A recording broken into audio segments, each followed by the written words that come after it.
Чогуу сыйынабыз.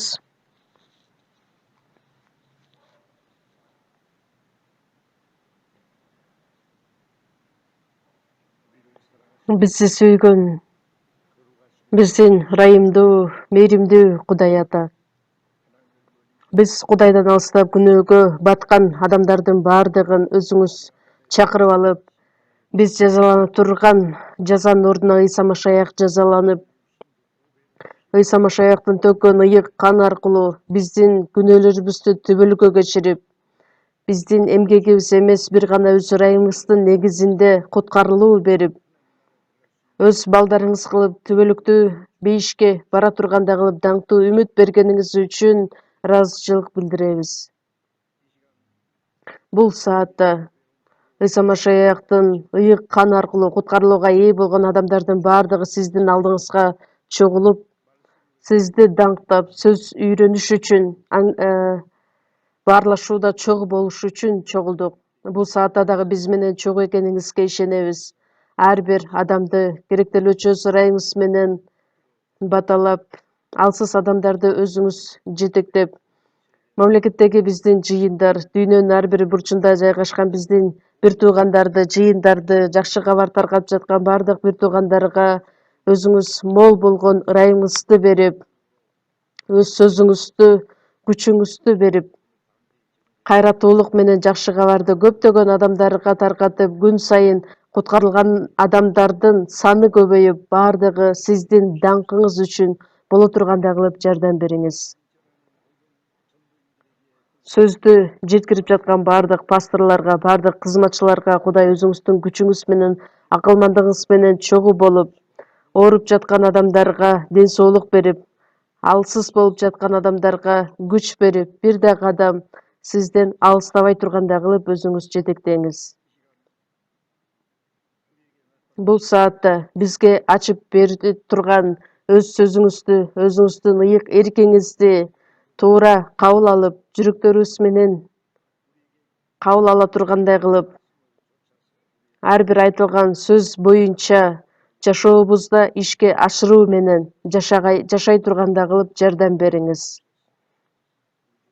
Биздин куткаруучу Ыйса Машаяктын ысымынан сыйындык. Аминь.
Ыйык жазууну чогуу ачабыз. Эфестиктерге 5-бөлүм. Эфестиктерге жазылган кат 5-бөлүм.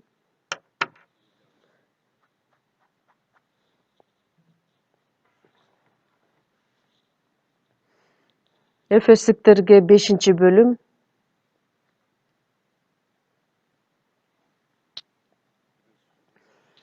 25-аят. Чогуу окуйбуз бардыгыбыз. Күйөөлөр, аялыңарды Машаяк жыйынды сүйгөндөй сүйгүлө. Машаяк жыйын үчүн өзүн берген.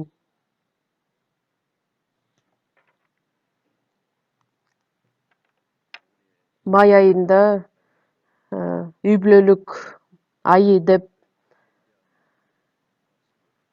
буга чейин үй бүлөгө тиешелүү сөздөрдү айтпагандыктан ушул май айында үй бүлөгө тиешелүү сөздөрдү айтайын деп чечтим. Ата энеси балдарына катары, балдары ата энесине карата, аялы күйөөсүнө, күйөөсү аялына кандайча мамилелерди кылышы керек, ошол боюнча теманы мен баштаганмын. Балдардын коргоо күнү бар болгондуктан, ата энелердин күнү бар болгондуктан, жубайлар күнү эмне үчүн жок деп адамдар суроо беришти эле. Карап көрсөм, жубайлар күнү дагы бар экен. Кээ бир календарда бар экен, кээ бир календарда жок экен. 21-май жубайлар күнү деп аталат экен. Билесиздерби, билбейсиздерби, мен билбеймин. Эмне үчүн 21-май? Анткени эки адам биригип бир болду деп 21-май деп аталат экен. Ким ойлоп тапканын билбейм. Бирок жубайлар күнү бар экен. Мурунку жумада эсиңиздерде болсо, аялдар күйөөлөрүнө карата кандай мамилелерди кылышы керек, ошол жөнүндө айттым эле. Бүгүнкү күнү күйөөлөр аялдарына кандай мамиле кылышы керек, аны айтпай койбосом дагы болбойт. Муну калтырып кетүүгө дагы болбойт. Үйлөнө элек, күйөөгө тие элек адамдарда болгондуктан, же болбосо жалгыз жашаган адамдардан кечирим сурайбыз. Бирок ошондой болсо дагы жубайларга тиешелүү көптөгөн сөздөр жазылгандыктан, ошонун баардыгын чогуу окуп кетсек өтө жакшы болот деген ниет менен сөз менен бөлүшөйүн деп чечтим. Элчи Павыл Рим жергесинде түрмөгө отурган учурунда эфестиктерге кайрылып, филиппиликтерге, колосалыктарга кайрылып, өзүнүн каттар катары бул китептерди жазган, жыйынга айтылган сөздөр. Жыйындын ичинде кандай руханий жашоо болушу керек, ошол эле учурда Машаякчынын үй бүлөлүк жашоосу кандай болушу керек, ошону өтө терең мааниде айтып берген. Биз сиздер менен окуп кеткен аяттар күйөөлөр деп күйөөлөргө кайрылып айтылган сөздөр жазылат. Кудайдын сөзүнө кулак төшөө менен эскертүү катары, же болбосо өзүнүн насааты менен бөлүшөт. Аялыңарды Машаяк жыйынды сүйгөндөй сүйгүлө. Биринчиден, аялдары Машаякка баш ийгендей өз күйөөлөрүнө баш ийиши керек. Буга чейин айтып кеткенбиз. Ошол эле учурда күйөөлөр аялдарын Машаяк жыйынды кандай сүйгөн болсо, ошондой сүйүү менен сүйгүлөт. Бул өтө жөнөкөй эле сөздөр катары көрүнүшү мүмкүн, бирок ошол эле учурда өтө терең маанидеги сөздөр деп айтсак болот. Машаякчынын руханий жашоосу бул үй бүлөлүк жашоо менен түздөн түз байланышы бар экендигин билишибиз керекпиз. Анткени үй бүлөлүк жашоосунда Машаякчы туура жашоо менен жашаганда гана жыйында дагы туура жашоо менен жашай алат. Анткени экөө бир гармонияда болушу керек болгондуктан, Машаяк жыйынды кандай сүйгөн болсо, жыйын үчүн өзүн берген сыяктуудай эле Машаякчы бул жогорудан төрөлгөн адамды айтабыз. Биринчиден, ошол жогоруда төрөлгөн адам Кудай бизди кандайча сүйдү, кандайча бизди куткарып алды, биз үчүн өзүнүн жалгыз уулун курмандык козу катары бергендиги жөнүндө билип, Кудайдын эркин таанып билип, күнөөсүз Ыйса Машаях бул дүйнөгө келип, уяткарууга калтырылып, өзүнүн шылдыңга болгонуна карабастан бүт ыйык канын биз үчүн төгүп берди. Ошондуктан куткарылууга ээ болгон адамдардын баардыгын чогултуп жыйын деп атайбыз. Ыйса Машаях бизди канчалык кандай сүйүү менен сүйгөнүн биз жакшы билебиз. Машаях жыйынды сүйгөндөй, жыйын үчүн өзүнүн жанын бергендей, адамдардын ою боюнча адамдык сүйүү эмес, бул башкача ыйык сүйүү деп айтсак болот. Кудайдын сүйүүсү агапе сүйүүсү деп атайбыз. Кудайдын сүйүүсүн гана айтканда, чагылдырганда гана агапе деген сөз колдонулат. Ал ыйык сүйүүнү, шартсыз сүйүү, түбөлүк сүйүү,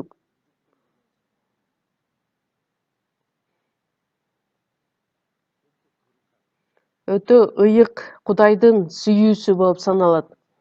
Шартсыз сүйүү деген сөздүн мааниси эмне? Биз Кудайдын алдында сүйүүгө ээ боло турган эч кандай бир укугубуз жок болчу.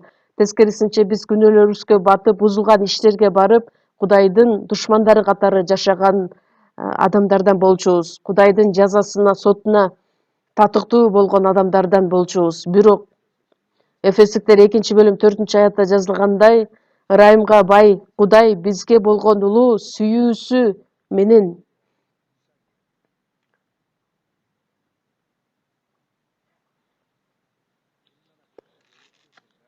канчалык чоң күнөөнү кетирбесин, бирок ошол күнөөсүн Кудай өз мойнуна алып, анын өлүшүн каалаган жок. Эгерде ал өзүнүн ырайымына арнаган боло турган болсо, мисалы үчүн пастор Соң Яңвон бир топ убакыт мурун Сунчондо көтөрүлүш болгон учурда бир жигит 2 уулун күнөөлөп, 2 бейкүнөө уулун өлтүргөн. Бирок ошол учурда полиция козголоңду тутанткан бардык курмандыктарды кармап, алардын ордуна өлтүрө башташкан. Бирок Соң Яңвон пастор 2 уулдун өлүмүнө себепкер болгон жигит камакка алынганда, Соң Яңвон пастор полицияга кайрылып айтат: "Бул менин баламды өлтүргөн адам. Ошондуктан бул уулду анын өзүнө калтырып, мага бериңиз" деп. "Муну кантип кыласыз?" деп полиция сураганда, "Мен аны кечирем. Өлгөн баламдын ордуна өз уулумдай кылып алам." Милиция таң калып, кайрадан кантип эле ушундай болсун деп сурайт. 2 уулун өлтүргөн душманды уулу кылып алам дейт. Ошондо полиция аны кое берүүгө аргасыз болот. Соң Яңвон пастор бул кишини чыныгы уулу кылды. Соң Яңвон пастор жазган китеп "Атомдук бомба сүйүү" деп аталат. Атомдук бомба бул адамды өлтүрүшү мүмкүн, бирок атомдук бомба сүйүүсү тозокко бара жаткан адамды да куткарып алышы мүмкүн. Менин баламды өлтүргөн ушул душманды кантип кечирбей коеюн деп. Эгерде ал кечирбей кое турган болсо, ал адам атууга кетмек элек. Бирок ал адамдын жанын дагы ошол пастор кечирип койгон. Ал дагы шартсыз сүйүү болуп саналат. Эч кандай бир шартка байланышы жок. Аны аягандыктан агапе сүйүүгө жакын. Кудайдын сүйүүсүнө ээ болгон адам ошол сүйүү менен Кудайдын сүйүүсүн таанып билген сайын, Кудайдын улуу сүйүүсүн биз сөз менен жеткире албайбыз. Анткени анын сүйүүсү бийик, күнөөкөрдү куткарыш үчүн анын жалгыз уулу биз үчүн келди, айкаш жыгачка кадалды. Ал сүйүүнү биз сөз менен жеткире да албайбыз. Баардыгын жеткилең түрдө түшүнө да албайбыз. Эгерде ал Кудайдын сүйүүсү болбосо, анда биз дагы тозокко бара жаткан адамдар кантип куткарыла алмак элек? Биринчи Жакан 4-бөлүм 16-аятта Кудайдын бизге болгон сүйүүсүн билип, ага ишендик. Кудайга ишенгенибиз, Кудайдын бизге болгон сүйүүсү канчалык деңгээлде экендигин биз аны таанып билип, ошого ишендик. Кудай ал өзү сүйүү болгондуктан, ошо Кудайдын сүйүүсү биздин ичибизде аткарылгандыктан, ошол сүйүүнү иш жүзүндө биз аткарышыбыз керекпиз. Кудай бизди кандай сүйгөн болсо, биз дагы ошол сүйүү менен. Биринчи Жакан 4-бөлүм 19-аятта ал бизди биринчи сүйгөндүктөн биз да аны сүйөбүз. Кудай бизди биринчи болуп сүйгөндүктөн биз дагы эми Кудайды сүйөбүз. Кудай өзүнүн жалгыз уулун аябастан өлүмгө чейин берген Кудайдын сүйүүсүн бизге арнагандыктан эми биз өлсөк да жашасак дагы Кудайды сүйүү менен ага ыраазычылык билдирип жашашыбыз керекпиз. Жакан китеби 13-бөлүм 34-аятта силерге жаңы осуят берем, бири-бириңерди сүйгүлө. Мен силерди сүйгөндөй, силер да бири-бириңерди сүйгүлө. Эгерде силер бири-бириңерди сүйсөңөр, анда башкалар силердин менин шакирттерим экениңерди билишет. Куткарылганыбыздын эң негизги себеби бул бири-бирибизди сүйгөнүбүз. Башка бирөөлөргө салыштырмалуу куткарылган адамдарды сүйүү. Машаяк бизди кандай сүйгөн болсо, ошол сүйүү менен бир туугандарды сүйүү. Биз ошол нерсени туура билишибиз керекпиз. Кандайдыр бир шарт же болбосо себеп болгондугу үчүн Кудай бизди сүйгөн жок. Биз күнөөгө баткан учурда, күнөөгө байланып жашаган учурда ал бизди сүйгөн. Римдиктерге 5-бөлүм 6-аятта биз алсыз кезде эле белгиленген убакта Машаяк биз үчүн өлгөн. Эч нерсе колубуздан келбеген учурда же мыйзамды аткара албасак, бир гана күнөө кетире турган жашоодо жашаган учурубузда, эч нерсе кыла албаган учурубузда Кудайдын астында бирок күнөөкөр кезибизде Римдиктер 5-бөлүм 8-аятта биз күнөөкөр кезде эле биз үчүн өлдү. Биз тозокко бара жаткан адамдар, Кудайдын жазасына татыктуу болгон адамдар болгон учурда Кудай өзүнүн бизге болгон сүйүүсүн далилдедик. Кудай өзүнүн сүйүүсүн сөз менен гана жеткирген жок. Өзүнүн жалгыз уулун өлгөнгө чейин жибердик. Ошондуктан биз күнөөкөр болгон кезибизде эле, алсыз болгон кезибизде эле Кудай өзүнүн сүйүүсүн бизге далилдедик. Сөз менен гана сүйгөн ал сүйүү болуп саналбайт. Биринчи Жакан 3-бөлүм 18-аятта. Балдарым, сөзүбүз же тилимиз менен эмес, ишибиз менен, чын жүрөгүбүз менен сүйөлүк. Сөз менен ким сүйө албасын? Кээ бир адамдар бар, сөз менен ушунчалык жакшы сүйлөшөт, аябай сонун адамдай көрүнөт. Ишеними дагы аябай бекем болгондой сезилет. Машаяк үчүн баардыгын аткарам деген, бирок иш жүзүндө анын жашоосун карап көрсөң, анын бирөөсү дагы аткарылбайт. Жок дегенде антип сүйлөбөй деле койсо болмок, бирок сүйлөгөнү менен кылган иши бири-бирине дал келбейт. Биринчи Жакан 3-бөлүм 16-аятта сүйүктүүлөрүм, Кудай бизди кандай сүйгөнүн биз таанып билдик. Ал өзүн биз үчүн бергендиктен сүйүүнүн кандай экендигин билдик. Эми биз да бир туугандарыбыз үчүн өз жаныбызды беришибиз керек. Ыйса Машаяк биз үчүн өз жанын бергендиктен эми өз бир туугандарыбыз үчүн жаныбызды беришибиз керек. Бул биздин көзүбүзгө көрүнгөн бир туугандарды сүйүү. Анткени мындай өзгөчө бир нерсе жок мында. Сөзсүз түрдө боло турган иш болуп саналат.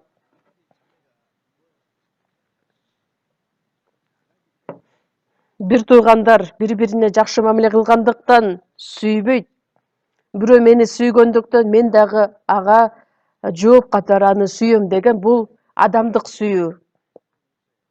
Кудайдын сүйүүсү шартсыз сүйүү. Ал адам мени сүйсө дагы, сүйбөсө дагы, ал мага жамандык кылса дагы мен аны сүйөм. Эмне үчүн? Анткени Кудайдын сүйүүсү бизге асмандан, жогорудан келет. Эгерде ал адам мени сүйсө, мен дагы аны сүйөм, мени жек көрсө, мен дагы аны жек көрөм. Дүйнөнүн адамдары деле ошондой кыла алышат. Ошону түшүнө аласыздарбы? Мени жек көрөбү, мага жаман иш кылабы, баардыгын бирдей сүйүү. Жүйүт Искариот башынан баштап эле Ыйса Машаякты сатып жибере турганын Ыйса билген. 3,5 жыл бою Ыйсанын артынан ээрчип жүрүп, Ыйса Машаяктын улуу сөздөрүн угуп, Ыйса Машаяктын аткарган ар кандай кереметтерин көрүп, Ыйса Машаяк берген нанды дагы жеп, өлүп калганына 4 күн өткөн Лазарды да көрүп, тирилгенин көрүп. Бирок ошого карабастан Жүйүт Искариот эмне кылды эле? Аягына чейин Ыйса Машаякты бир дагы устатым, теңирим деп атаган жок. Бирок Ыйса Машаяк Жакан 13-бөлүм 1-аятта жазылгандай, атасына бара турган убагы келип калганын билип, ал бул дүйнөдөгү өзүнүн адамдарын сүйдү, аларды аягына чейин сүйдү. Алардын ичинен Жүйүт Искариотту дагы аягына чейин сүйдү. Биз адамдар андай сүйүүгө чейин сүйө албайбыз. Жакан 13-бөлүм 13-14-аятта Ыйса Машаяк өзүнүн шакирттеринин бутун жууп жаткан учурда Жүйүт Искариоттун дагы бутун жууп берген. Адамдар боло турган болсо, Жүйүт Искариот сен тигил жакка кет деп айтмак эле, бирок Ыйса Машаяк баардыгын бирдей жууп, сүргү менен аарчып бердик. Аягына чейин сүйдү. Бирок Жүйүт Искариот аягына чейин адан баш тартты. Башында мен аны түшүнгөн эмесмин, бирок буну мисал катары бизге көрсөттү. Мен теңир жана устат болуп туруп бутуңарды жуудум. Эми силер да бири-бириңердин бутуңарды жуушуңар керек. Мен силерге үлгү көрсөттүм. Силерге эмне кылсам, силер да ошону кылгыла. Бут жууганы бул малай өзүнүн кожоюнун бутун жууганы. Ыйса Машаяк Кудай өзү, жаратуучу Кудай, падышалардын падышасы.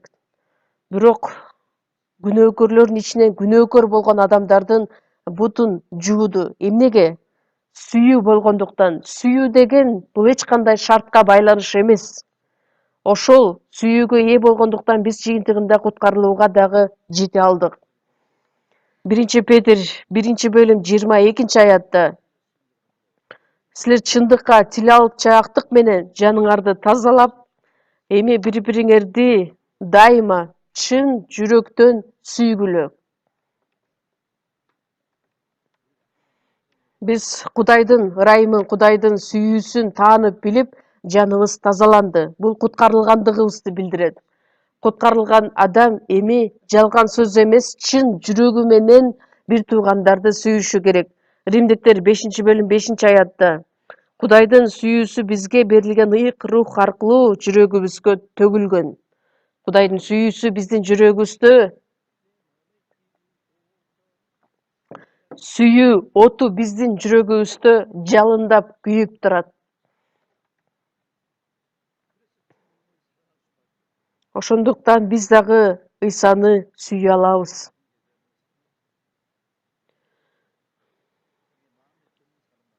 Өзүнө жаккан адамдарды гана сүйөбү?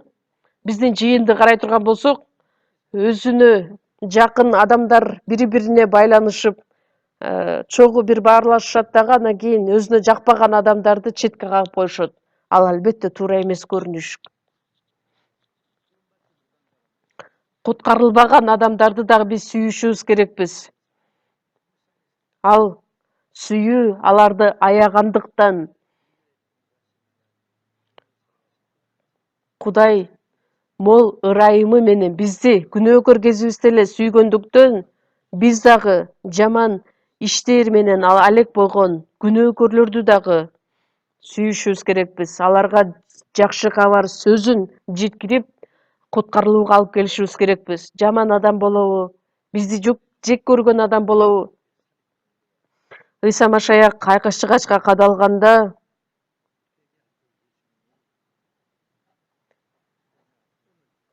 жанында каракчы адам дагы кадалган эле. Ошол учурда ал тобо кылгандыктан Ыйса Машаяк ага айтат: бүгүн сен мени менен бейиште болосуң. Анткени өзүнүн күнөөкөр экендигин билип, Кудайдан коркуу сезими пайда болгондуктан, мени чогуу алып кете албайсыңбы деп Ыйсага кайрылат. Англисче окей. Сага чындыкты айтып коеюн. Бүгүн сен мени менен бейиште болосуң дейт. Ыйса Машаяк ошол күнөөкөр адамды, каракчыны алып бейишке кирди. Ыйса Машаяк өлгөнгө чейин эң биринчи куткарылган адам ошол каракчы, тозоктун эшигинин астынан бейишке өткөн адам. Ал Кудайдын сүйүүсү болгондуктан. Эмне үчүн? Анын жообу бир гана: Кудайдын сүйүүсү болгондуктан.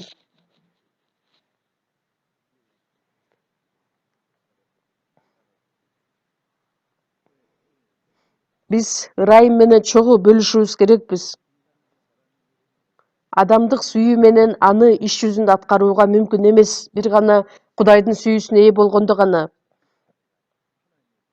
1-Жакан 4-бөлүм 10-аятта биз Кудайды сүйгөн жокпуз, ал бизди сүйгөндүктөн өзүнүн уулун ырайым курмандык катары берди. Биз Кудайды сүйгөн жокпуз, ал бизди биринчиден сүйүп, өзүнүн жалгыз уулун ырайым курмандык катары берди, бизди элдештириш үчүн. Ошол сүйүү бизге дагы айкын болду. Кудай ошол сүйүүнүн оту өчпөшү керек. Биз Машаякты сүйгөнүбүз, Машаяктын сөзүнө тил алчаак болгонубуз, жакшы кабарды айтканыбыз, бир туугандарды сүйгөнүбүз, ошонун баардыгы сүйүүнүн күчү аркылуу аткарылышы керек.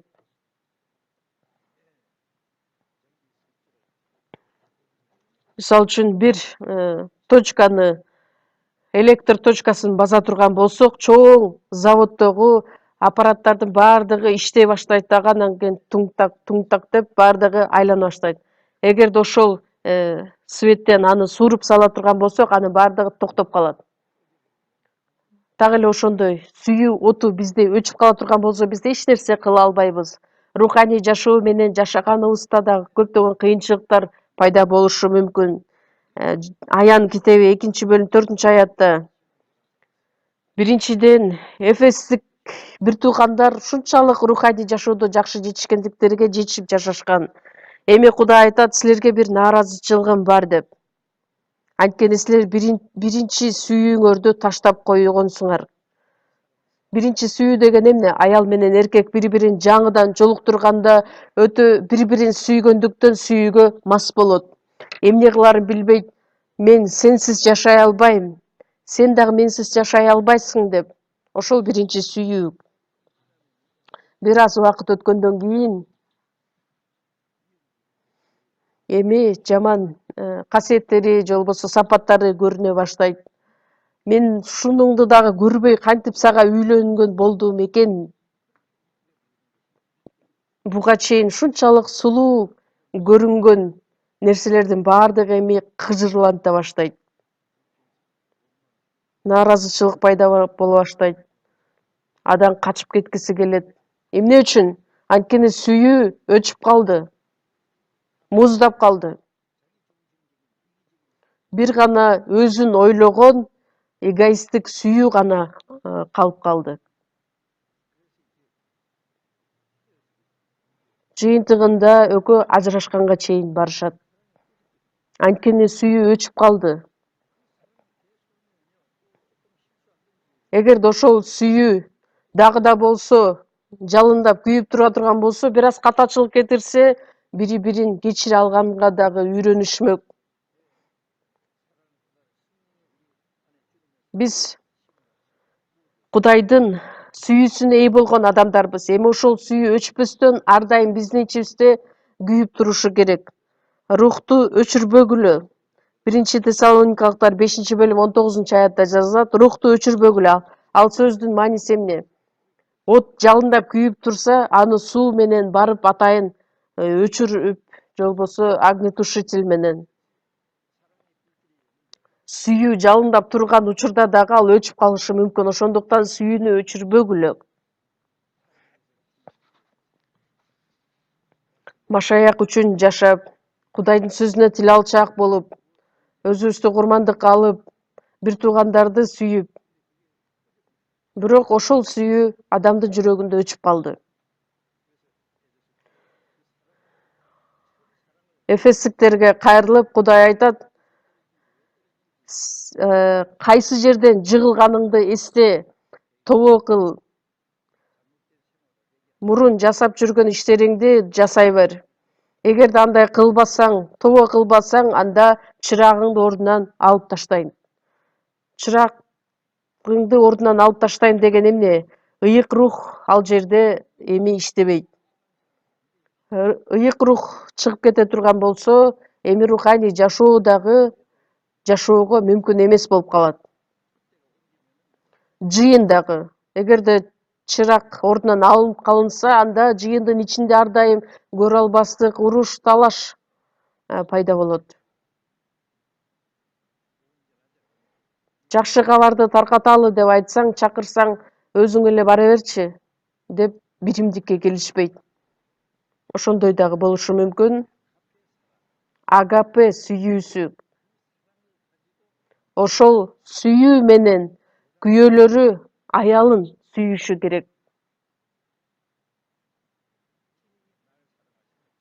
Ыйса Машаяк мени кандай сүйгөн болсо, ошол сүйүү менен. Ыйса Машаяк жыйынды кандай сүйүп, өзүнүн жанын бергендей болсо, силер да ошондой сүйүү менен аялыңарды ошондой сүйгүлө.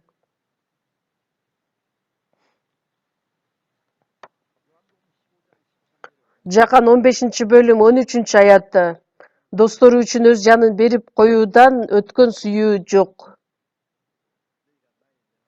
Эгерде силер менин айткан сөздөрүмдү аткарсаңар, анда менин досторумсуңар.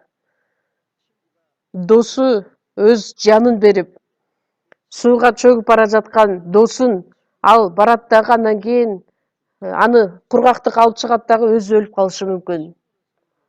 Досун сактап калыш үчүн ал өзүнүн жанын бере турган болсо, анда андан артык сүйүү жок. Өзүнүн досун куткарып алыш үчүн өз жанын берип атса, андан артык сүйүү барбы? Ал чын жүрөктөн чыккан сүйүү болуп саналат. Анткени өзүнүн жанын дагы аябастан досу үчүн бере турган болсо, ал чыныгы сүйүү болуп саналат. Адам эч кандай шарты жок эле улам өз сүйүүсүн арнап келген болсо, ал Кудайдын сүйүүсү болуп саналат. Аябастан, мисалы үчүн ата-эненин сүйүүсү өзгөчө, эненин сүйүүсү башкача болот. Эненин сүйүүсү берип, арнап, дагы арнап, дагы бир нерсени бере албагандыгы үчүн апасы кайгырат. Баласын эми чоңойтуп коюп, бойго жеткирип, эми менин ролум, өзүмдүн ролумду аткардым. Эми билесиңби, сени багыш үчүн памперске канча акча кетти, сүт алганга канча акча кетти, больницага алып барып сени дарылаш үчүн канча акча кетти, мына мынча, сенин сумкаңды сатып бериш үчүн канча деген акча кетти.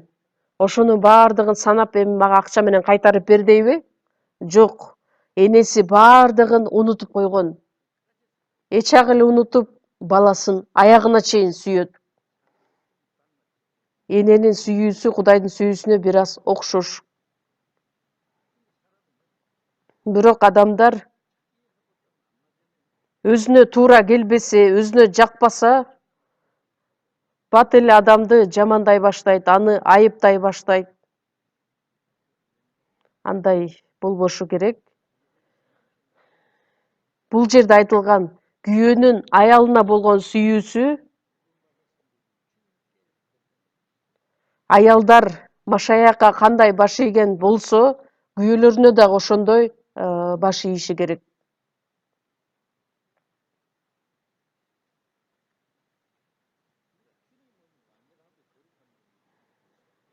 Теңир ал жеткилең болгондуктан биз аны сүйө алабыз. Бирок күйөөлөрүбүздүн бардыгы эле жеткилеңби? Жок, Кудайдын буйругу болгондуктан Кудайды көзүбүз менен көрбөйбүз, бирок ага кызмат кылабыз, ага баш ийебиз. Ошол эле сүйүү менен эми күйөөңөргө мамиле кылгылат. Күйөөлөр аялдарын сүйүш үчүн кандай сүйүү менен сүйүшү керек? Ыйса Машаяк биз үчүн өзүнүн жанын бергендей, ошол сүйүү менен өз аялдарыңарды сүйгүлөт. Буга кандайдыр бир себеп барбы? Жок, эч кандай себеби жок эле, шартсыз улуу сүйүү, жеткилең сүйүү. Сүйүүдө бир дагы жалган нерсе жок. Бири-бирибизди алдап, бири-бирибизден бир нерсени жашырып, ал жалган сүйүү болуп калат. Ошол сүйүү менен аялдарыңарды сүйгүлөт.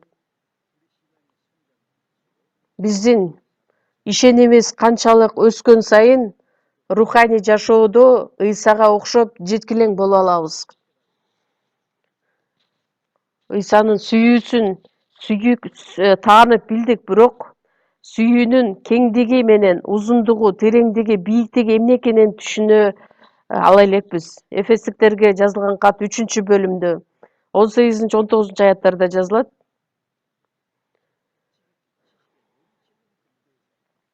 Акыл жеткис ошол сүйүүнү таанып билишибиз үчүн Кудайдын сүйүүсүн жеткире алгыс. Ошол Кудайдын сүйүүсүн таанып билишибиз керекпиз. Элчи Павыл айтат: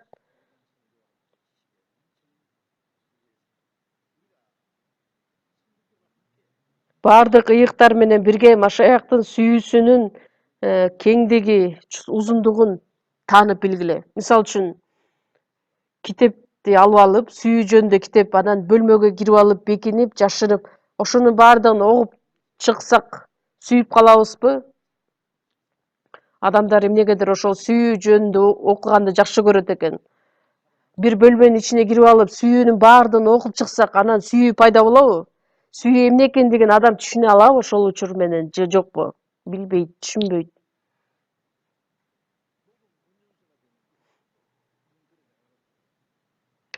Мисалы үчүн, эшикти жаап алып, андан кийин бир китептин баарын окуп чыгып, моторду кандай жүргүзүшү керек, андан кийин кайсыл эрежелерди билиши керек, эгерде кандайдыр бир тоскоолдуктар жаратыла турган болсо, каяка качып кетиши керек, кандай жарыкты күйгүзүшү керек, андан кийин парковка кылганда кандай парковка кылышы керек, кандайча токтотушу керек, машина бузулуп калган учурда кандайча оңдошу керек, ошолордун баардыгын бир бөлмөнүн ичине кирип алып, китепти окуп койду эле машина жөнүндө баардыгын изилдеп чыга алабы, биле алабы?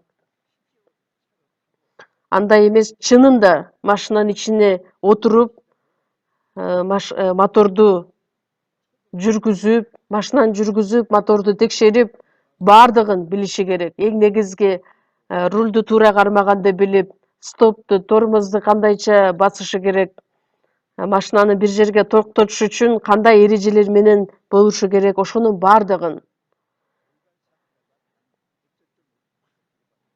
Кээ бир адамдар бар, жанагы көчкүлөр жүргөндө эмне кыларын билбей, машинасы менен барып ошол жерге тыгылат дагы андан кийин өлүп калат. Кээ бир адамдар, мисалы үчүн, best driver деп айтылат, өтө жакшы айдоочу, жакшы айдаган адамдар көчкү жүргөн учурда дагы өзүн кандай алып жүрөт, ошол нерсеге дагы үйрөнгөн адамдар. Мен дагы 75-жылдан баштап машинаны айдаганмын. Бир аз авария болсо дагы, бирок чоң авария болгон жок, чалдыккан жокмун.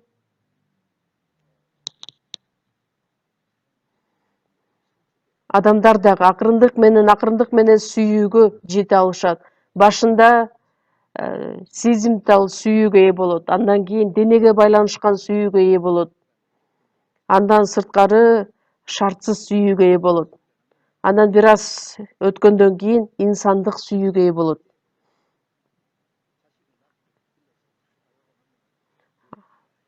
Баласын төрөп, аны бойго жеткирип, андан кийин экөө кемпири менен чалы калганда экөөнө эми денелик сүйүү дагы эмес, сезим сүйүүсү дагы эмес.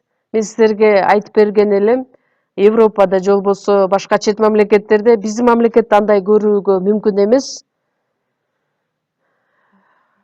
Чачтары агарып калган кемпир менен чал экөө бири биринин колун кармашып алып, паркта скамейкада отурушат дагы анан ушунчалык бири бирине сүйүүсүн арнап, жакшы сөздөрдү айтып отурушат. Кемпирим, сен менден биринчи кете көрбө, сен өтө жакшы кызмат кылдың, мага күйөөгө тийип, мени жалгыз калтырба, экөөбүз чогуу кетели деп кайрылат. Эми балдарын баардан бойго жеткирип, өз алдынча бөлүп коюп, эч ким жок, эми экөө гана. Эми ал инсандык сүйүүгө жатат, ал улуу сүйүү катары көрүнөт. Жаш балдар бири бирине болгон сүйүүсүнөн албетте алардын сүйүүсү айырмаланат. Кудайдын сүйүүсүнө дагы биз ээ болдук, эми акырындык менен жеткилең сүйүүгө ээ болушубуз керекпиз. Жубайлардын ортосунда дагы ошол сүйүү акырындык менен өнүгүшү керек, өсүшү керек. Бир аз эле мага жакпайт деп эле бири бирин жек көрбөстөн, күйөөм кечирээк үйгө келсе экен деп каалап отурса, ага тамак жасагым да келбейт. Аялы болсо, күйөөсү болсо, мен аялымды көргүм келбейт.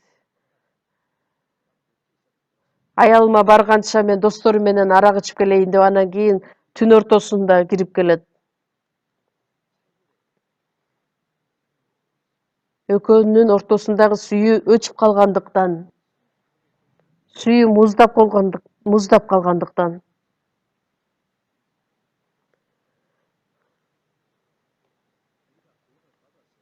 Биз куткарылууга ээ болсок дагы, биз өтө алсызбыз, дагы көптөгөн кемчиликтерибиз бар.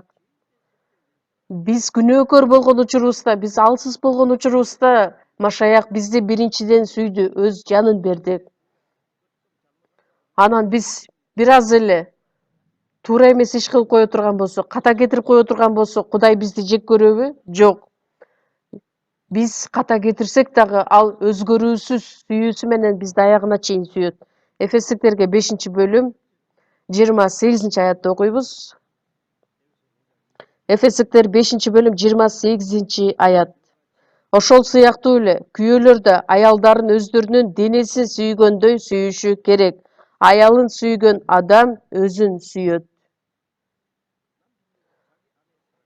Күйөөлөрү да аялдарын сүйүш үчүн өзүнүн денесин сүйгөндөй сүйүшү керек.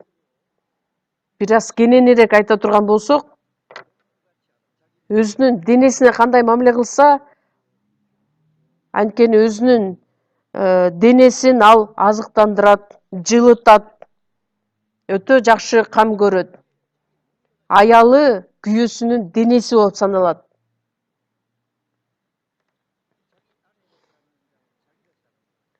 Аялын сүйгөн адам өзүн сүйөт. Же анын бетин эле сүйөбү? Же болбосо дене бетти эле сүйөбү? Же болбосо колду эле сүйөбү? Же болбосо бутту эле сүйөбү? Бир дене эми. Аял менен күйөөсү бир дене болгондуктан, өзүнүн денесине кандай мамиле кылса ошондой аялына мамиле кылышы керек.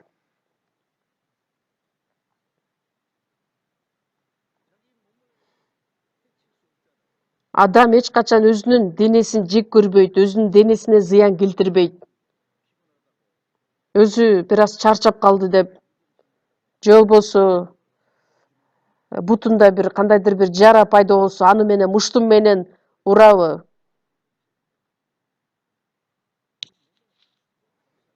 Денебиз бири-бири мүчөлөрдүн баардыгы бири-бирине көмөктөшүү менен кам көрөт. Аялын сүйгөнү өзүн сүйгөн болот. 29-аятта анткени эч ким эч качан өзүнүн денесин жек көрбөйт. Тескерисинче Машаяк жыйын үчүн кам көргөн сыяктуу өз денесин азыктандырат, жылытат.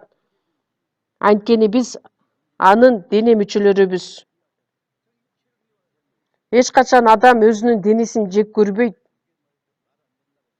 Же денесин жек көргөндүктөн ал болду сени бакпайм деп жөн коёбу? Өзүнүн денесин жек көрбөстөн тескерисинче өз денесин азыктандырат, жылытат, тазалайт, кам көрөт, чарчаганда эс алат, ооруса дары ичет, кам көрөт. Машаяк жыйын үчүн кандай кам көргөн болсо, биз кемчиликте жашасак дагы, биз алсыз болсок дагы Машаяк дайыма бизге кам көргөн, өз сүйүүсүн арнаган. Эмне үчүн Машаяк менен жыйындын ортосундагы мамилени аял менен күйөөнүн ортосундагы мамилеге салыштырган? Бул дагы сыр болуп саналат. 31-аятта ошондуктан адам ата энесин таштап аялы менен биригет. Ошентип экөө бир дене болот. Бул сыр аябай терең. Менин айткайым Машаякка жана жыйынга тиешелүү. Бул сыр аябай терең. Кандай сыр жөнүндө айтылат? Куткарылган адамдар менен Машаяк, Машаяк менен жыйын, аялы менен күйөөсү, аял менен күйөөсүнүн ортосундагы мамиле Машаяк менен жыйындын ортосундагы мамилеге тиешелүү. Ошол нерсени түшүндүрөт. Анда кандай кылышыбыз керек болот?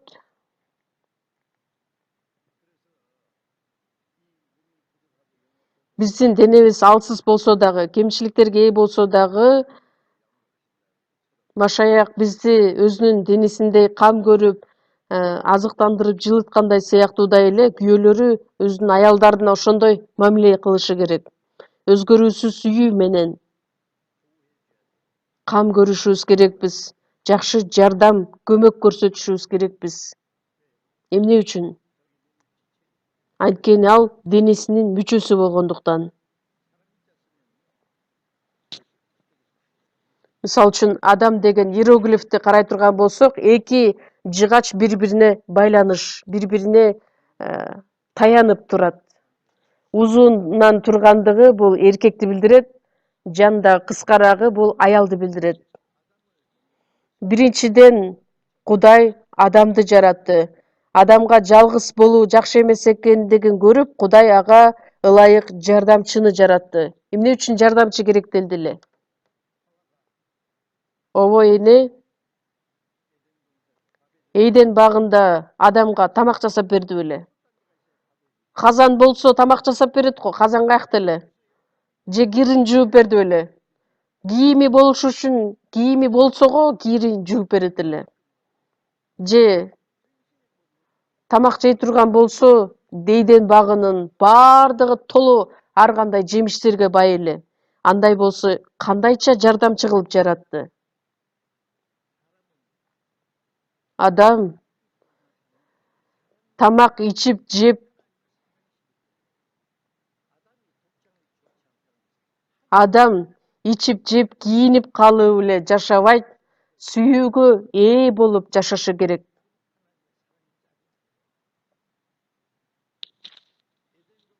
Эйден багында канчалаган, ушунчалык керемет, кооз, канчалаган жырткычтар, жаныбарлар бар эле. Ар бир жырткычты атынан атаган адам. Бирок адам өзү жалгыз эле. Адамга эмне? Анын түгөйү катары жырткыч боло алмак беле, жаныбар боло алмак беле? Адамга адам түгөй боло алат. Ошондуктан жардамчы катары аялды жаратып берди. Кудай асман менен жерди жаратты. Миңдеген периштелерди жаратты. Периштелер ал Кудайдын түгөйү эмес, Кудайдын кызматчылары болуп саналат. Адамга жалгыз болуу жакшы эмес экендигин көрдүк. Кудай дагы жалгыз болгондуктан Кудай өзүнүн түгөйүн жаратты. Сүйүү катары. Башталыш 2-бөлүмдү карасак, ушунчалык таң калыштуу сөздөр менен жазылат. Жардамчыны жаратыш үчүн адамды терең уйкуга батырат. Ушунчалык катуу уктагандыктан анын кабыргасын алып алганга чейин ал сезбей уктайт. Уйкуга батырат дагы, андан кийин уктап жаткан учурунда адамдан алынган кабыргадан аял жаратат. Адам ата ойгонсо астында эмне турат? Ким турат? Мис обо.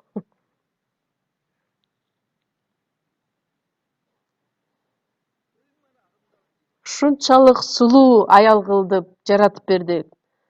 Кудай айтат: "Адам, мына карачы, сулуу аял бекен, мына сага аял жараттым." Адамга ушунчалык жаккандыктан ал айтат: "Бул менин сөөгүмдөн чыккан сөөк, этимден чыккан эт" деп.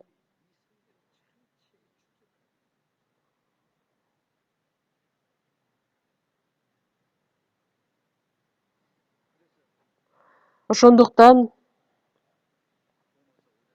Римдиктер 5-бөлүмдө адам келе турган кишинин бейнеси болгон. Ыйса Машаяк адамдын бейнесинде бул дүйнөгө келген.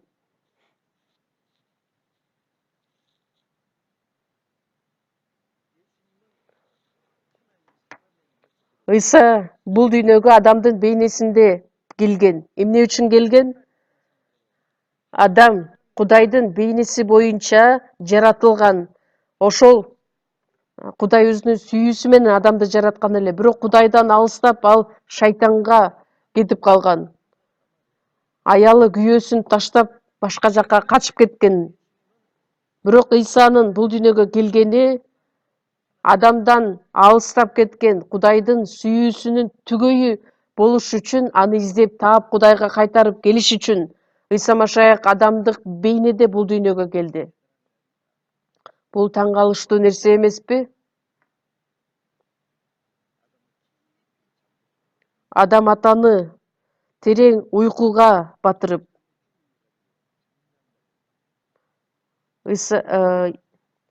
Машаякчыларды өлгөн учурда уктап жатат деп аташат. Ыйса Машаяк айкаш-чыгачка кадалганда аткарылды деп айтат. Биз үчүн ал айкаш-чыгачка кадалып өз жанын берди. Ошол учурда найза менен кабыргасы сайганда бүт каны төгүлгөн. Кабыргасы жабыркаган Ыйса Машаяк аркылуу бейишке бара турган эшик ачылды. Өзүнүн төккөн ыйык каны аркылуу бизди баардыгыбызды колуктуу кылып алды. Адам атанын кабыргасынан алып аял жараткан сыяктуудай эле. Ыйса Машаяк айкаш-чыгачка кадалган учурда анын кабыргасын найза менен сайышат дагы, анын бүт каны төгүлөт.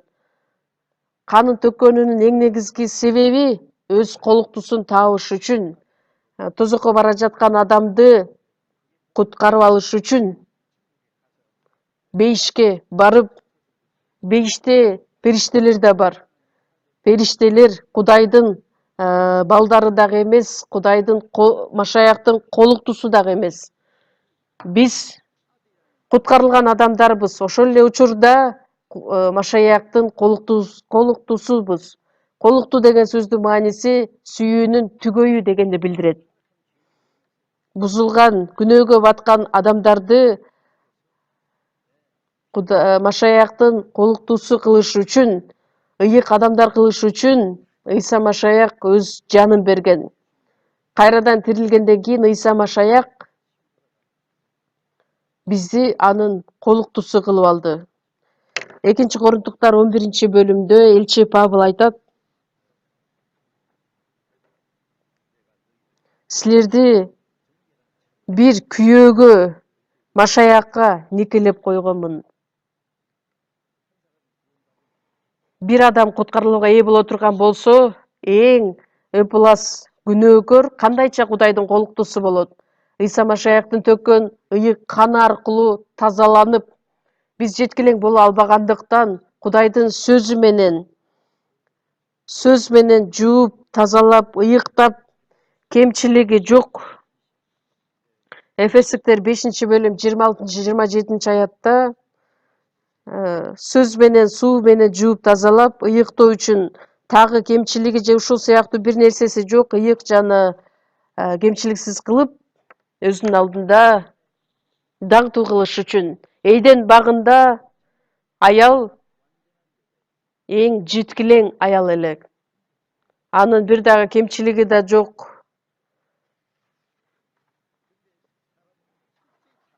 Бирок ошол адам Кудайдын астында күнөө кетирди. Эми ошол күнөө кетирген адамды тазалаш үчүн Ыйса Машаяктын төккөн каны керектелди. Күн сайын бизди тазалап, дагы бир жолу тазалап, бейишке барганыбызда даңктуу кылыш үчүн. Ошондуктан элчи Павыл айтат, силерди бир күйөөгө, Машаякка никелеп койгонмун. Никеленген адам, никебиз бар адамдарбыз. Эми үйлөнүү, үлпөт тою качан болот? Аян китеби 19-бөлүмдө жазылгандай, козунун никелеши убагы келди. Колуктусу өзүн даярдады. Ага таза жана жаркыраган зыгыр булгасынан кийим кийүүгө укук берилди. Зыгыр кийим ыйыктардын адилдиги. Акырындык менен биз дагы тазаланышыбыз керекпиз. 1-Жакан 3-бөлүм 2-3 аяттарда азыр биз Кудайдын балдарыбыз, бирок эмне болорубуз бизге айкын эмес. Машаяк келгенде ага окшош болорубузду билебиз. Анткени аны кандай экенин көрөбүз. Ыйса Машаякты жолуктурганда биз дагы андай Машаякка окшош болорубузду билебиз. Тозокко бара жаткан күнөөкөр куткарылууга ээ болуп, эмне үчүн никелешүү убактысы бар. Анткени ошол никелешкен убакыт келгенге чейин күн сайын колуктусу катары өзүбүздү тазалап, ыйыкташыбыз керекпиз. Мисалы үчүн күйөөсү ушунчалык сулуу, жашнакай. Андан кийин колуктусу чыгарылсын десе, 3 ай бою жуунбаган, чачтары апсыйган, сапсыйган, жыттанган, тери жыттанган, колуктусу катары кирип келе турган болсо, күйөөсү ошол жерден качып кетет. Жок, тескерисинче дүйнөдөгү эң сулуу, эң жашнакай колуктусу катары, сүйүктүүсү катары күйөөсүн жолуктурганга барышы керек. Машаякты жолуктуруш үчүн күн сайын тазалап, ыйыкташыбыз керекпиз. Машаяктан ушундай үмүт кылган адам Машаяктай таза болуу үчүн өзүн тазалайт. Таза болуш үчүн бардык жаман нерселерден арылышы керек.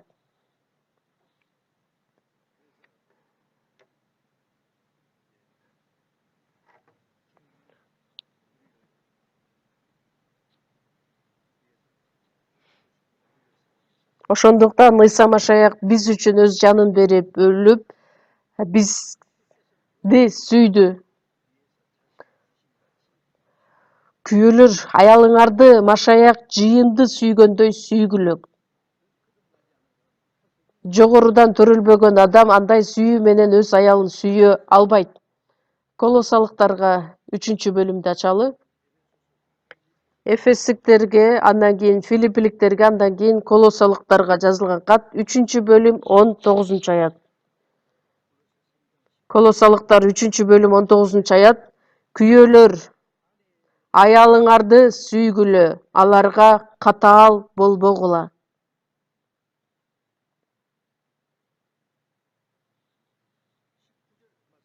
19 аят туурабы? Колосалыктар 3-бөлүм 19 аят. Күйөөлөр аялыңарды сүйгүлө, аларга катаал болбогула. 19 аят бекен. Күйөөлөр аялыңарды сүйгүлө, аларга катаар болбогула. Ошон үчүн күлдүңөрбү азыр?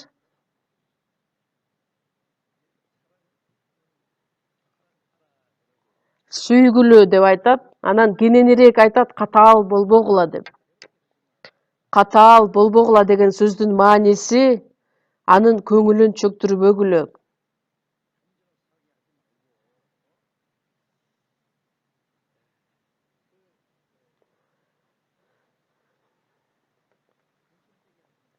Аларды ойлонтпогула.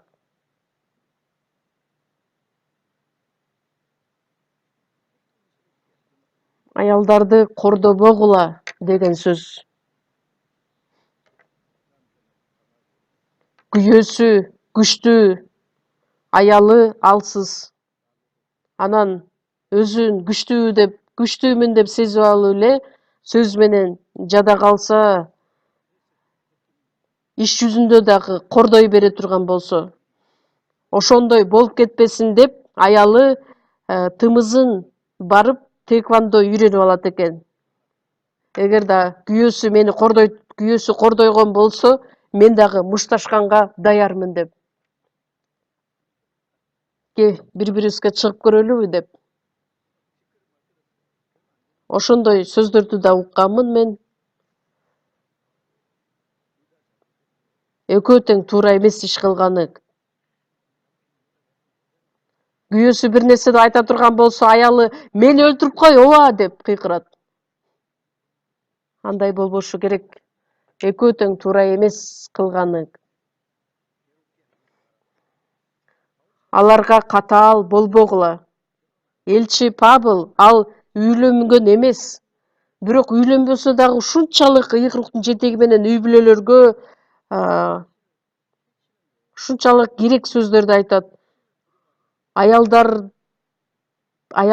кордогону ал өзүнүн денесине зыян келтирген менен барабар. 1 Петир китебин ачабыз. 1 Петир 3-бөлүм. 1 Петир 3-бөлүм 7-аят. 1 Петир 3-бөлүм 7-аят. Ошондой эле силер күйөөлөр аял затынын алсызыраак экенин эске алып, аялыңарга туура мамиле кылгыла. Сыйынууңарга тоскоолдук болбошу үчүн аларга урмат көрсөткүлө, анткени алар да ырайымдуу жашоонун мураскорлору. Бул жерде дагы өтө жакшы сөздөр жазылат. Күйөөлөр аял затынын алсызыраак экенин эске алып, туура мамиле кылгыла. Кудайдын сөзүндө жазылган сөз менен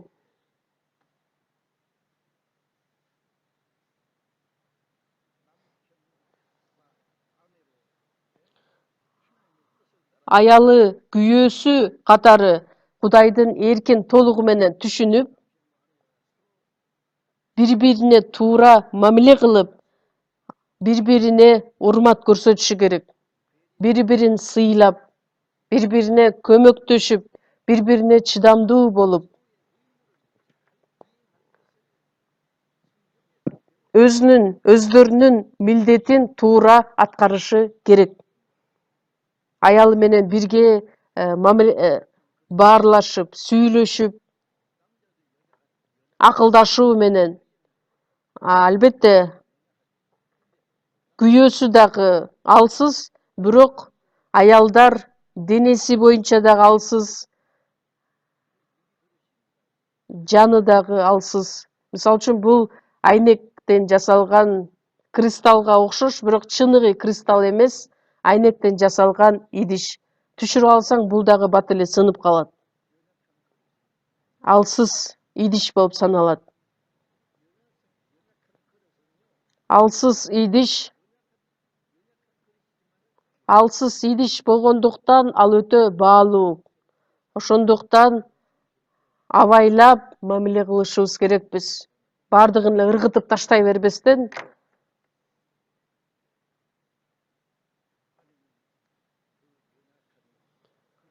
аял затынын алсызыраак экенин билгиле.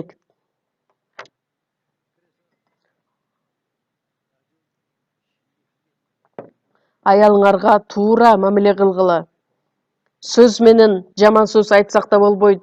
Иш жүзүндө аларды таарынтканга да болбойт, кордогонго да болбойт, көңүлүн чөктүргөнгө да болбойт. Туура эмес иш кыла турган болсо кечирим сурашы керек. Мени кечирип кой, туура эмес кылдым деп. Биринчи Корунтуктарга жазылган кат 7-бөлүм, 1-Корунтуктар 7-бөлүм 3-аятты чогуу ачабыз. 1-Корунтуктар 7-бөлүм 3-аяттан 5-аятка чейин. Күйөөсү аялына карата, аялы күйөөсүнө карата жубайлык милдетин аткарсын. Аялдын денеси өзүнө эмес, күйөөсүнө таандык. Ошондой эле эркектин денеси өзүнө эмес, аялына таандык.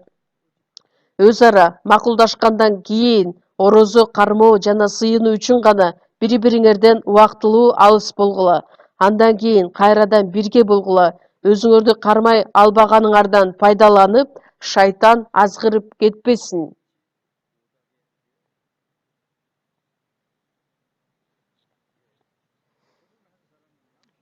Үйлөнгөн адам күйөөсү аялына, аялы күйөөсүнө карата жубайлык милдетин сөзсүз түрдө аткарышы керек.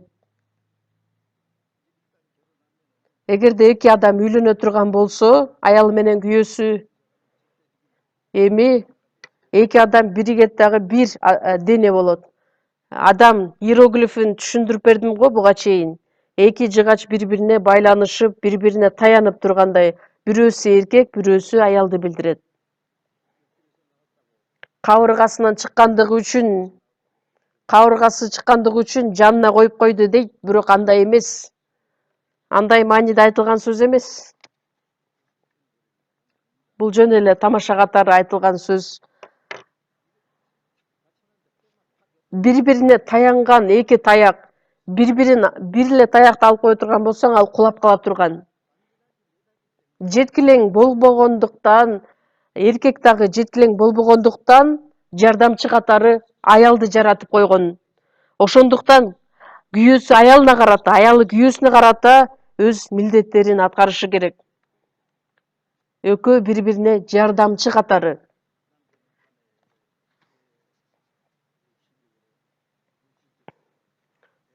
Күйөөсү аялына карата, үй бүлөсүнө катары жакшы кам көрүп, материалдык жактан, моралдык жактан бардыгынан өз милдетин мойнуна алышы керек.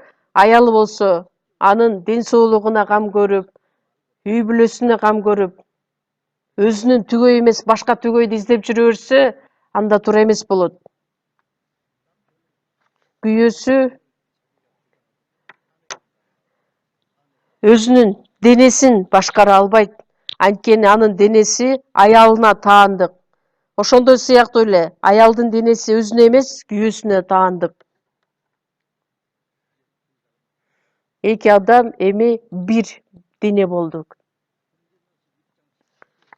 1-Корунтуктар 6-бөлүм 17-аятта Теңир менен бириккен адам аны менен бир рух болот. Теңир менен биз руханий жактан бир рух болдук. Теңир менен биздин болгон байланышыбызды, мамилебизди күйөө менен аялдын ортосундагы болгон байланыш катары түшүндүрүп берет. Ошондуктан жубайлык милдеттерин сөзсүз түрдө туура аткарышы керек. Өз ара макулдашкандан кийин орозо кармоо жана сыйынуу үчүн гана бири-бириңерден убактылуу алыс болгула. Күйөөсү аял үчүн, аялы күйөөсү үчүн жашайт. Бири-бирин сыйлап, бири-бирин урматтап, туура этикетти пайдалануу менен, эрежелерди сактоо менен үй бүлөнү алып кетиши керек. Бири-бириңерден алыс болбогула деген сөз эч бир себеби жок эле бири-бириңерден алыстабагыла. Сыйыныш керек болгондо, же болбосо жакшы кабарды таркатыш үчүн биринчи макулдашкандан кийин, сүйлөшкөндөн кийин мейли аргасыз бирибизден алыс болобуз. Бирок ошол бири-биринен алыс болгон өтө узакка узабашы керек. Куткарылган адамдар бири-биринен алыс болуп кеткени ал туура эмес.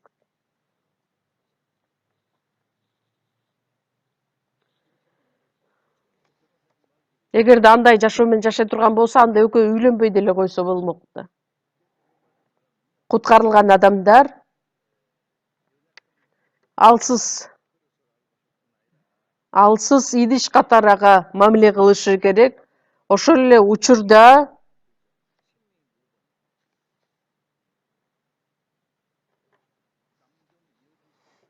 жашоонун мураскорлору катары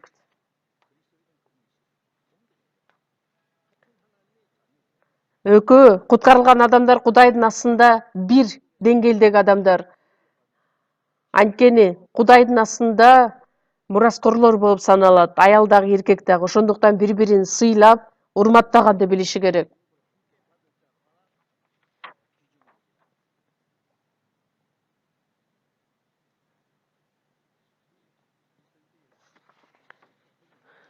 Машаякчыларды карай турган болсоң, азыркы учурда өздөрүнүн балдарын алыска окууга жөнөтөм деп, баласы менен кошо апасы дагы кетет. Анан атасы эмне кылышы керек? Атасы таалыкпастан иштеп, акча таап, анан баласына, аялына жибериши керек. Бир нече жыл экөө бири-биринен алыс жашашат.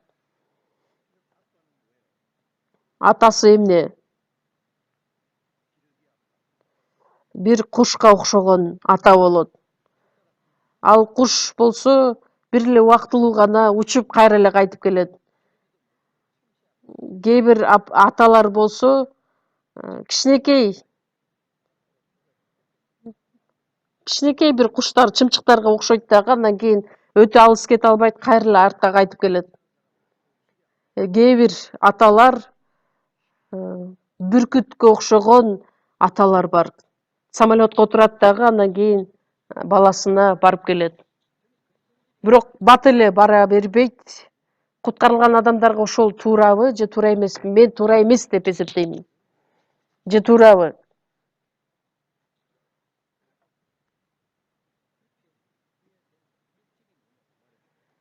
Анын максаты эмнеде? Ошону айтып бергилечи. Үй бүлөдө күйөөсү менен аялы туура мамиле кылганы, бири-бирин сыйлаганы, урматтаганы ошонун негизинде туура тарбия балдарына чейин жетет.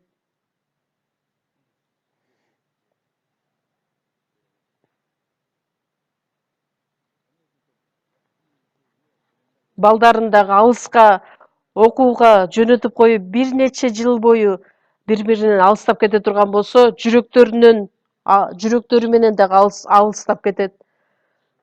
Атасы жалгыз бой акча издеп таап, андан кийин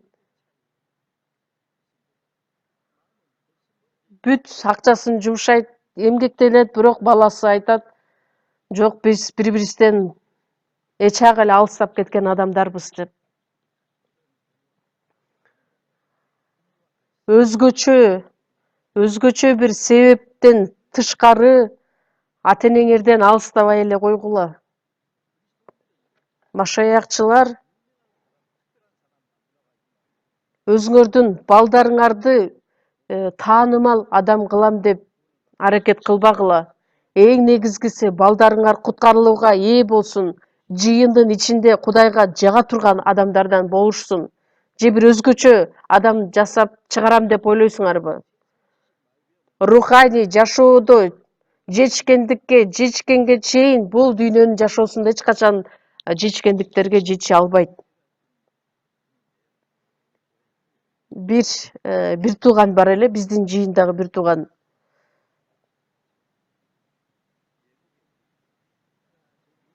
Америкада жашайт, анан Европада жашайт, күн сайын акча издеп таап деп, балдарымды окутам деп. Азыр бири-бирине жолуга да алышпайт балдары менен.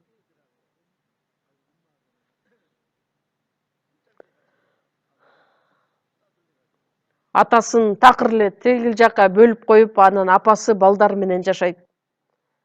Чогуу да жашашпайт. Кененирээк маалымат бере албайм сиздерге.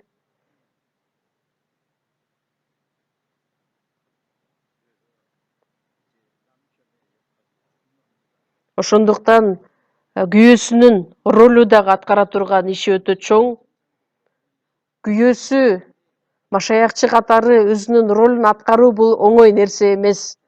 Күйөөсү эчиктен иштеп, акча таап келгени гана анын чыныгы аткарган ролу эмес. Аялы үйдө туруп алып эле үй иштерин кылып койгону ал чыныгы аял ролун аткаргандыгы эмес. Кудайдын сөзү боюнча жазууда жазылгандай, аялынын ролу башка, күйөөсүнүн ролу башка, балдарынын ролу башка.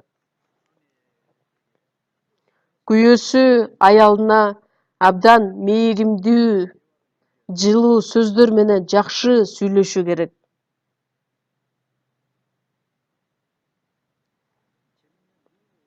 Атайлап болсо дагы күйөөлөр аялдар үчүн жакшы анекдотторду дагы даярдап койсун. Жакшы тамактануунун үстүндө бири-бири менен сүйлөшүп, бөлүшүп, жакшы сөздөрдү айтканга аракет кылышы керек. Мисалы үчүн Кореяда Кёнгсандо деген жер бар. Ал жердеги эркектер көп сүйлөбөйт. Жумуштан үйүнө кайтып келгенде, мен кайтып келдим дейт. Андан кийин ооба деген сөз жооп берет. Бир аз убакыттан кийин мага тамак бер дейт. Бир аз убакыттан кийин уктайлы дейт. 4 гана сөздү айтат экен.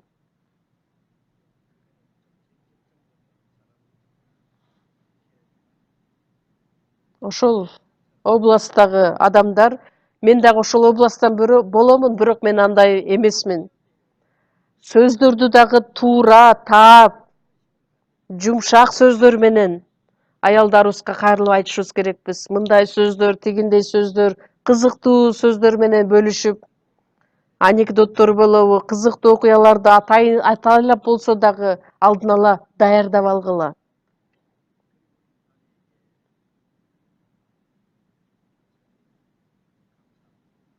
Анан күйөөлөр аялдарыңарга ар дайым сага рахмат, сенин иштериң өтө жакшы, жакшы иш кылдың, жакшы мээнет кылдың деп мактап тургула. Эгерде колдон келе турган болсо, бири-бириңерди сыйлаган, сылык формадагы сөздөр менен бири-бириңерге кайрылгыла. Мисалы үчүн ошол Кёнгсандо областында бири-бирин сыйлашпайт, жада калса небереси дагы чоң атасына тамак жедиңби деп мындай кичинекей балдарга айткандай айтат.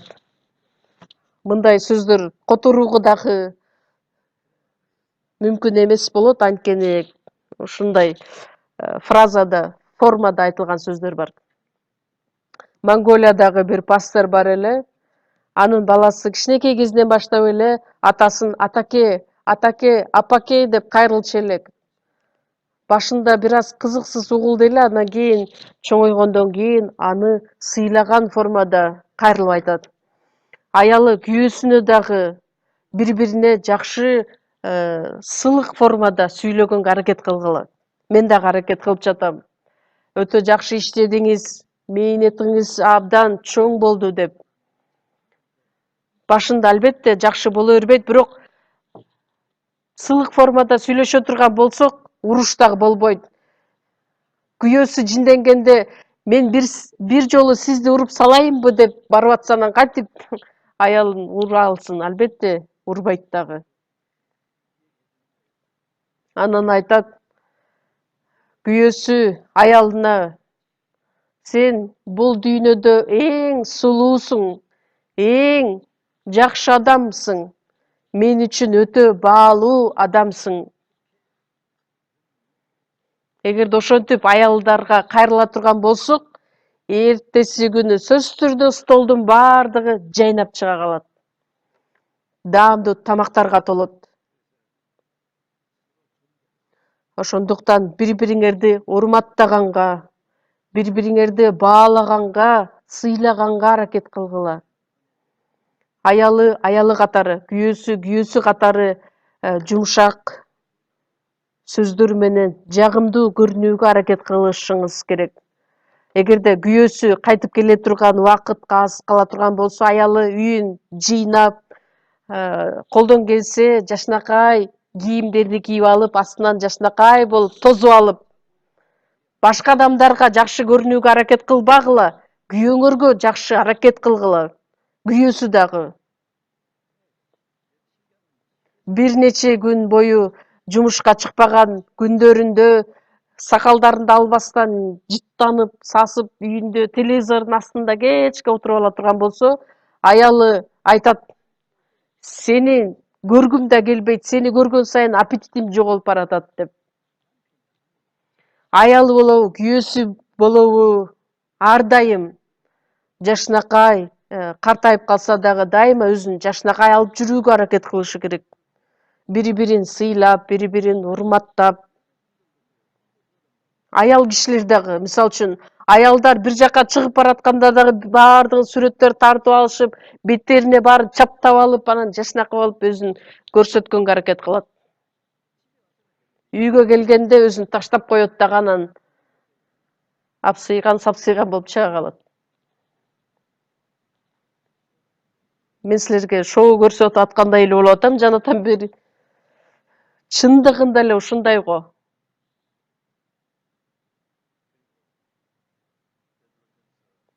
Биринчи Петир 3-бөлүм 7-аят. Буга чейин ачып кеткенбиз. Дагы бир жолу ачып карайлы. 1 Петир 3-бөлүм 7-аят.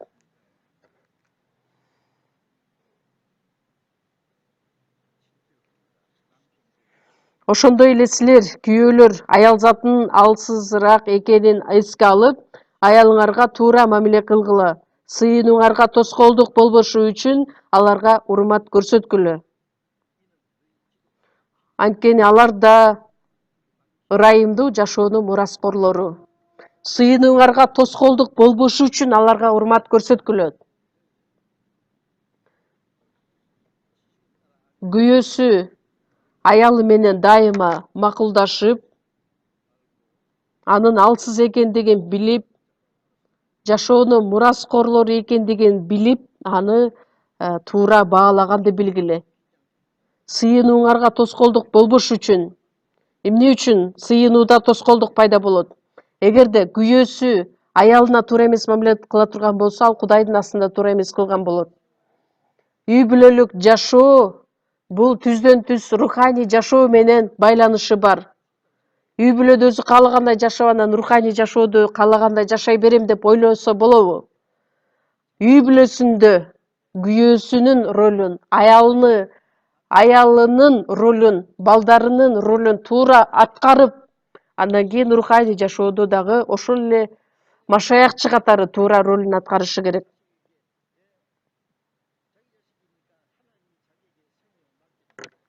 Кудай берген балдар болуп саналат. Ошондуктан Кудайдын астында балдарды дагы туура тарбиялаганга биздин милдетибиз чоң.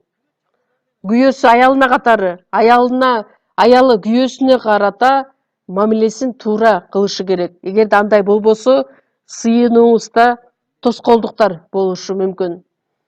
Телефон бузулуп калган болсо, батарейкасы отуруп калабы, же болбосо антенна тартпай калабы, кандайдыр бир кыйынчылык жаратты го. Канчалык биз ал телефонду алып алып сүйлөй бербейли, бирок сөзүбүз адамга жетпейт го. Кичинекей балдар телефон алып алып, алло деп сүйлөшүп, бири-бири менен ойношот го. Ал кичинекей баланын сүйлөгөн сөзүн бирөө угуп атабы. Эгерде Кудайдын астында ушул нерселерде нормалдуу түрдө жашабай турган болсок, анда сыйынуубузда дайыма тоскоолдуктар пайда болушу мүмкүн. Анткени руханий жашообузда биз каалагандай жашай бергенибиз болбойт. Ошондуктан руханий жашоодо бул үй бүлөлүк жашоодагы өтө чоң ролду ойногондуктан ар дайым аракет жумшоо керек.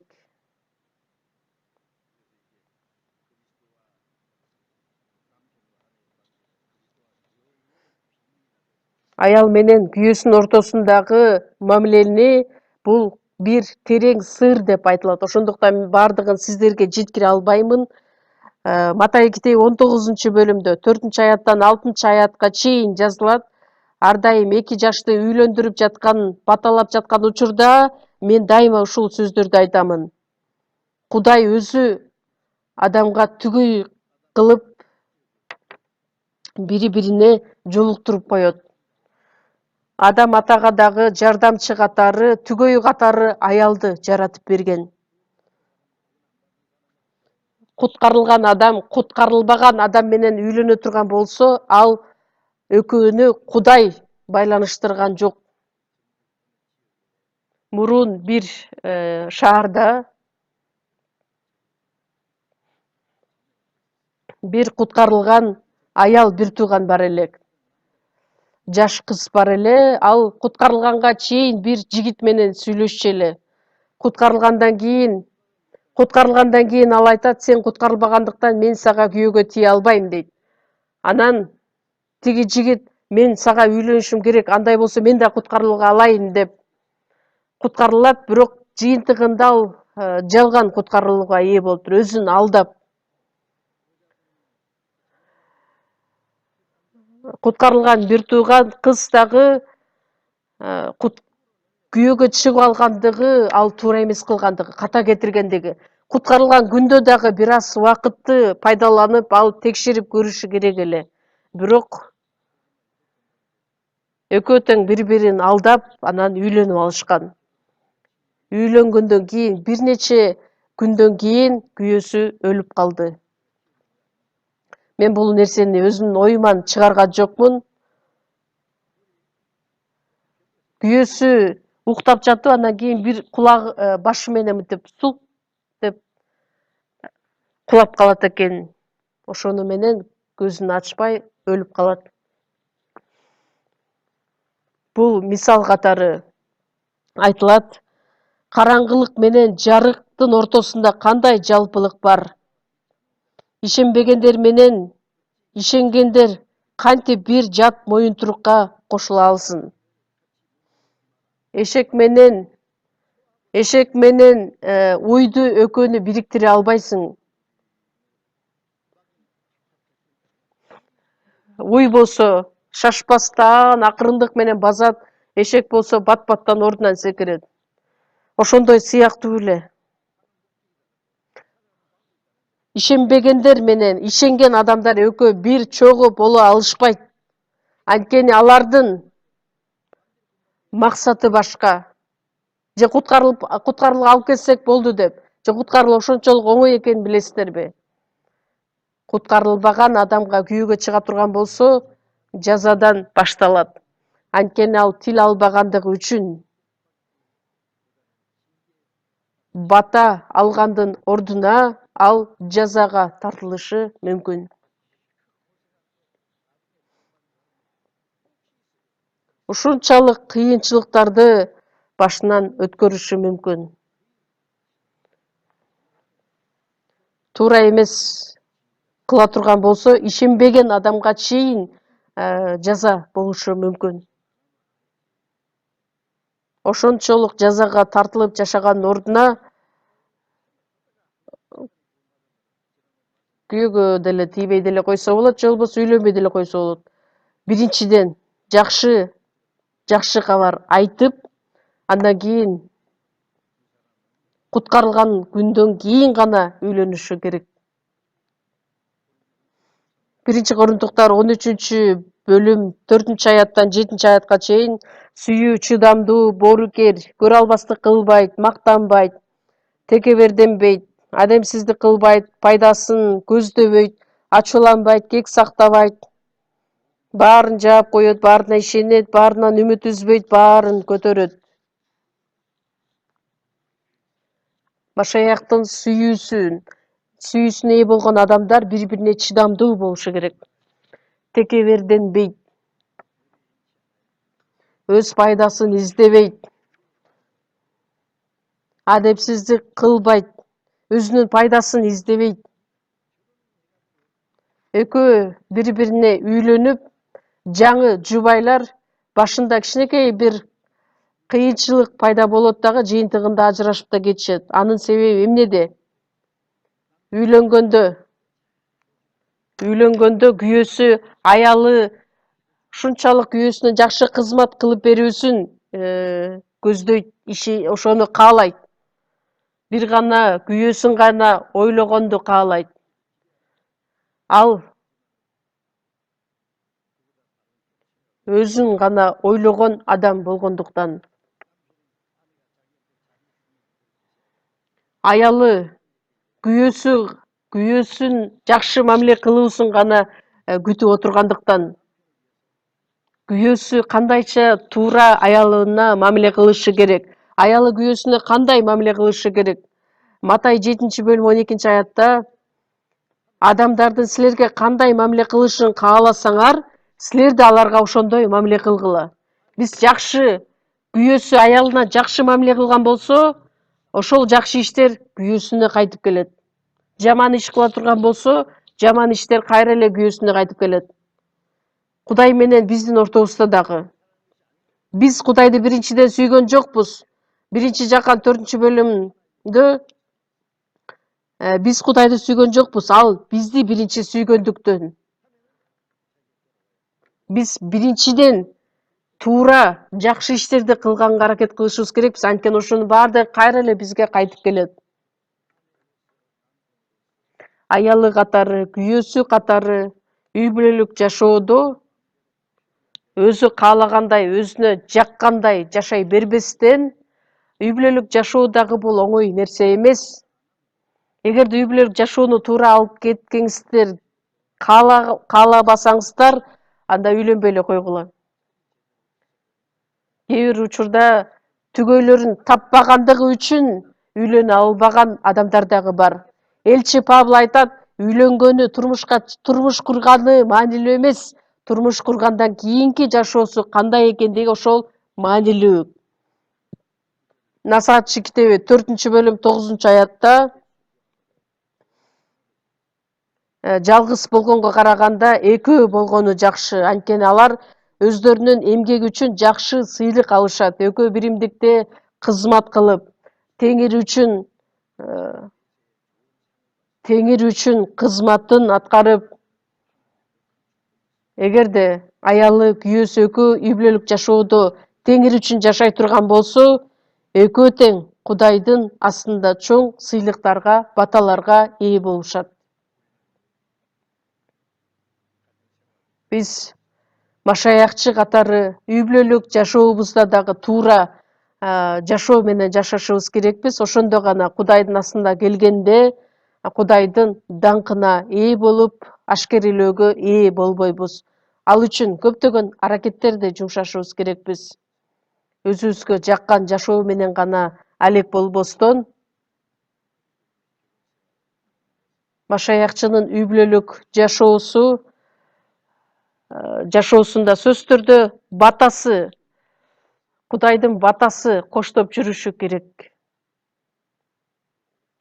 Сөзсүз түрдө үлгүлүү үй бүлөлөрдөн болуп, силердин эмгегиңер сөзсүз түрдө сыйлык менен коштолушун каалайм. Чогуу сыйынабыз. Биздин ырайымдуу Кудай Ата, машаякчынын үй бүлөлүк жашоосун ыйык жазуунун негизинде биз туура үйрөнө алдык. Күйөөсү аялына, аялы күйөөсүнө карата кандай мамиле кылышы керек экендигин сөз аркылуу үйрөндүк. Үй бүлөлүк жашоодо ар дайым Кудайдын батасы менен жакшы үй бүлө орной тургандай кылып, дайыма бизге жардам берип, сөз менен, ыйык рухтун жетеги менен бизди жетектеп, бир гана биздин эмгегибиз, баардык иштерибиз сиздин даңкыңыз үчүн боло тургандай кылып жардам бериңиз. үйлөнө элек бир туугандар болсо, мындан аркы жашоосунда алар менен чогуу болуп, сиздин эркиңизди аткаруунун негизинде өз түгөйүн таап, сиз үчүн жашай тургандай кылып жардам бериңиз. Жалгыздыкта жалгыз болуп жашаган бир туугандарга да Кудай өзүңүз жардамыңызды берип, Машаяк келген күнгө чейин дайыма бизди жетектөөңүздү суранабыз. Ыйса Машаяктын ысымынан сыйындык. Аминь.